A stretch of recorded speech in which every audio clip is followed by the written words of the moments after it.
o'tdik. Assalomu alaykum akalar, tuzyapsizlar, charchamayapsizlarmi? Seriyasimizga mana uzoq joydan kelishdi. Qo'qonda chekka joydan akamiz bizni internetda ko'rib kelishibdi. O'zlari videoga olib turishibdi. Xo'p, mashinalar rullar juda ham og'ir ekan. Mashina o'ta qattiq ekan, daraxtdoroq ekan. Mana mayatliklar holati. Amortizatorlar mana qotib qolgan.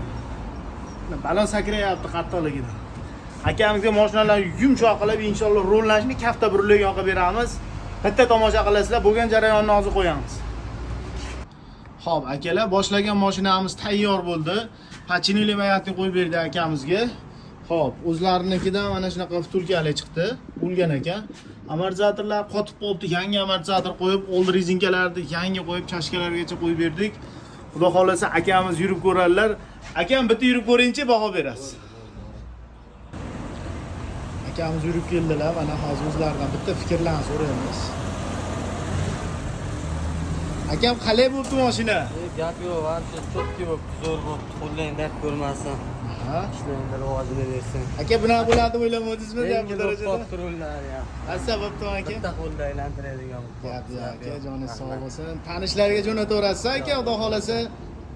Tanishlar bemalol taklifsiz bo'laveradi aka. Shu videoda ko'rganlaringiz haqiqatmiki aka? Gap yo'q, joningiz sog' bo'lsin. Aha, mashinangiz ham yumshoq qolibdimi? Bo'ldi aka, joningiz sog' bo'lsin.